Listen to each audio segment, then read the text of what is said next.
Hello friend, কেমন আছেন? আশা করি খুবই ভালো আছেন। তো আজকে ভিডিওতে অসাধারণ কিছু কিচেন টিপস শেয়ার করব। আশা করছি টিপসগুলো আপনাদের অনেকটা কাজে লাগবে। তা দেখুন, আমাদের প্রত্যেক গৃহিণীদের বেশিরভাগ সময় কেটে যায় রান্নাঘরে। আর এই রান্নাঘরের কাজ যদি আমরা একটু বুদ্ধি খাটিয়ে করতে পারি, তাহলে দেখবেন অনেকটা সময় আমরা বার করে নিতে পারবো এবং অনেকটা খরচও আমরা বাঁচিয়ে নিতে পারবো। তা সেরকম কিছু অসাধারণ টিপস আজকে শেয়ার করব। তো চলুন ভিডিওটা শুরু করা যাক। তা দেখুন, আমাদের প্রত্যেকের বাড়িতে আমরা এরকম ট্যাবলেট খেয়ে থাকি। জ্বর হলে বা যে কোনো উপায়ে আমরা এটা খাই। তো অনেক সময় দেখবেন বাচ্চাদেরও খাওয়াতে হয়। তখন দেখবেন এটা মানে এরকম ভাঙার প্রয়োজন হয়। মানে ভাঙতে গেলে দেখবেন একটা সমস্যা হয় কি, এটা হয়তো একটু ছোট বড় হয়ে যায়। তা আপনারা কী করবেন, আপনারা নিয়ে নেবেন একটা ছোট্ট চামচ। এরকম চামচ নিয়ে চামচের এভাবে চামচটা উল্টো করে নিয়ে আপনারা এভাবে রেখে 2 হাত দিয়ে চাপ দিলে দেখবেন একদম সমানভাবে মানে ভাঙা যাবে। এটা একদম ছোট বড় হবে না। তো এইভাবে আপনারা এই টিপসটা ফলো করে দেখতে পারেন। তো এটা যে কোনো ট্যাবলেট আপনারা লম্বা বলুন, গোল বলুন, এভাবে যে কোনো ট্যাবলেট আপনারা একই পদ্ধতিতে ভেঙে নিতে পারেন। তো এরপরে চলে যাবো আমি পরের টিপসটা। পরের টিপসটা শেয়ার করার জন্য এখানে আমার লাগবে একটা খাতার পেস্ট। আমি এখানে একটা খাতার পেস্ট কিন্তু নিয়ে নিয়েছি। তা খাতার পেজের উপর শ্যাম্পু দিয়ে দেখেছেন কখনো কী হয়? তা দেখুন, এখানে আমি একটা সানসিল্ক শ্যাম্পু নিয়েছি। সানসিল্ক শ্যাম্পু বা হ্যান্ড ওয়াশ আপনারা কিন্তু যাই নিতে পারেন।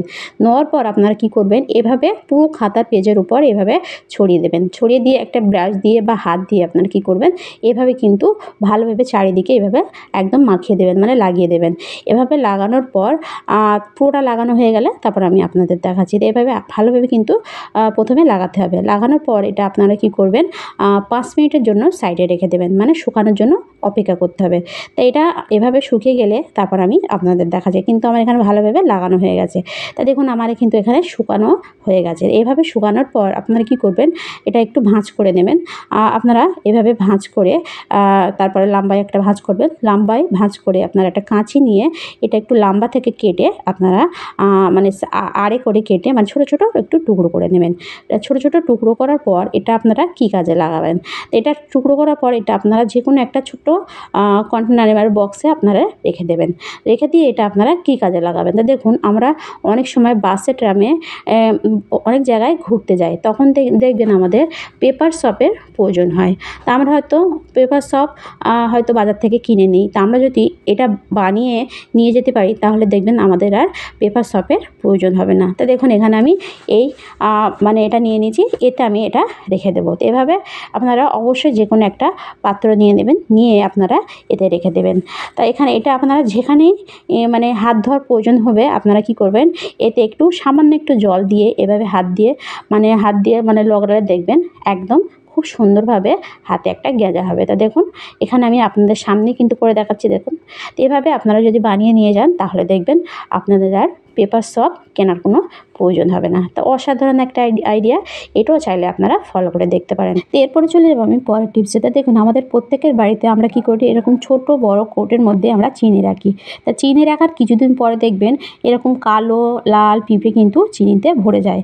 তো এটা কী করলে বা কীভাবে রাখলে আর এই সমস্যাটা আমাদের হবে না। তা দেখুন, আমরা যদি এই চিনির কৌটো এভাবে দুটো লং এভাবে যদি রাখি, তাহলে দেখবেন এই লংয়ের গন্ধে কিন্তু কোনো রকম পিঁপড়ে এই কৌটোর মধ্যে আর আসবে না। তা আপনারা অবশ্যই এই টিপসটাও ফলো করে দেখতে পারেন। তো এরপরে চলে যাবো আমি আরেকটা টিপস। এটা দেখুন, আমাদের প্রত্যেকের বাড়িতে কিন্তু পেঁপে আমরা কী করে রান্না করে খাই, কিন্তু রান্না করে খাওয়া ছাড়া এই পেঁপের কিন্তু আর একটা কাজও আমরা অনেকে হয়তো জানি না।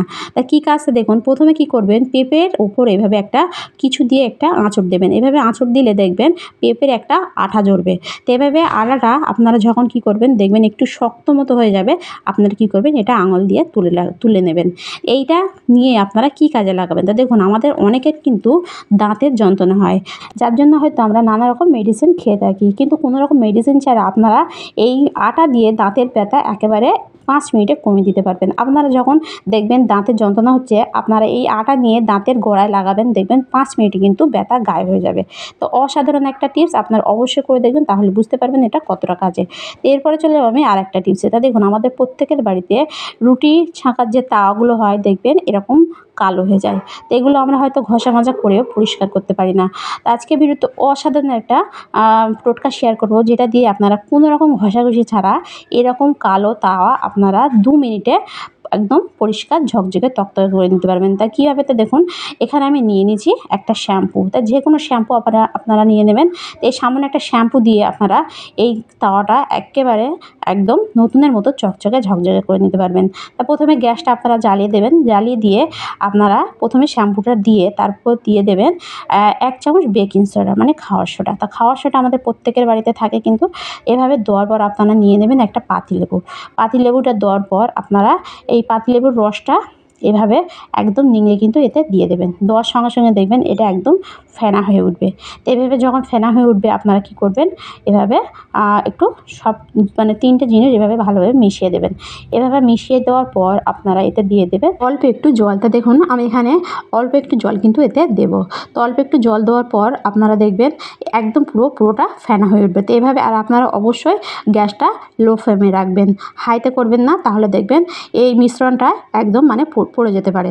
তা দেখবেন যখন এইভাবে ফেনা হয়ে উঠবে আপনাদের মানে এই তাওয়ায় যতটা কালি থাকবে, মানে যতটা নোংরা থাকবে, দেখবেন এই ফেনার সঙ্গে কিন্তু সবটা উঠে যাবে। কোনো রকম ঘষাঘষি বা কোনো রকম কষ্ট করতে হবে না। দেখুন আমার কিন্তু এখানে জলটা দেওয়ার সঙ্গে সঙ্গে আর এখানে কিন্তু দেখুন অনেকটা কিন্তু কালি কিন্তু উঠে আসছে। তারপর আপনারা কী করবেন, যে লেবুর খোলাটা আপনারা রেখে দিয়ে দেবেন, সেটা কিন্তু ফেলবেন না। এভাবে লেবুর খোলার উপরে একটা কাঁটা চামচ দিয়ে এভাবে আপনারা এই লেবুর খোলা দিয়ে যেখানে যেখানে একটু বেশি এই কালো স্পট পড়ে আছে সেসব জায়গায় একটু এইভাবে ঘষবেন। দেখবেন ঘষার সঙ্গে সঙ্গে দেখুন লাইভ রেজাল্ট দেখুন আপনাদের সামনে কিন্তু করছি। দেখুন কতটা এর যে ময়লা ভেতরে যে স্পট কালো পড়ে আছে সেগুলো কিন্তু দেখুন একদম কিন্তু উঠে আসছে। দেখুন আর এই দেখুন ভেতর থেকে কিন্তু যে একদম চকচকে ভাব একটা বেরিয়ে আসছে। দেখুন তো এইভাবে আপনারা এভাবে অবশ্যই লেবুর খোলাটা দিয়ে আর এভাবে ঘষবেন। এভাবে আপনারা যত ঘষবেন তত দেখবেন এটা পুরোটা কিন্তু উঠে আসবে। তো এভাবে আমি কিছুক্ষণ ঘষে নেব। ঘষে নেওয়ার পর তারপরে আমি আপনাদের দেখাচ্ছি এটা পরিষ্কার হয় কি না। এটা আপনারা অবশ্যই 5 মিনিটের মতন এই লেবুর খোলা দিয়ে ঘষবেন। তো এইভাবে ঘষার পর আমার কিন্তু ঘষা হয়ে গেছে। এটা আমি কিন্তু ঠান্ডা হওয়া পর্যন্ত অপেক্ষা করব।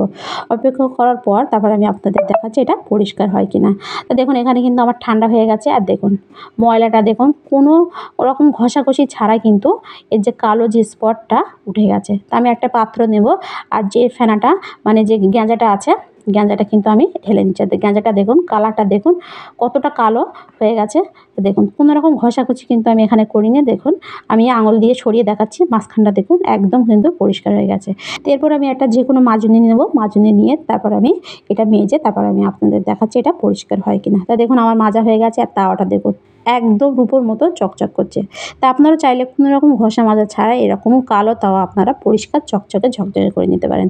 তো অসাধারণ একটা টিপস, এটাও চাইলে আপনারা ফলো করে দেখতে পারেন। তো এরপরে চলে যাবো আমি আরেকটা টিপসেতে। দেখুন আমাদের প্রত্যেকের বাড়িতে আমরা সন্ধ্যাবেলায় এরকম ধূপ জ্বালাই, সেটা ঠাকুরথানে হোক বা ঘরে হোক। তা ধূপ জ্বালানোর আগে আপনারা কি কখনও ধূপের মধ্যে বাম লাগিয়ে দেখেছেন? যে কোনো ধরনের বাম, অমৃতাঞ্জন বলুক বা ভিক্স বলুন, যে কোনো ধরনের বাম আপনারা কি কখনো লাগিয়েছেন?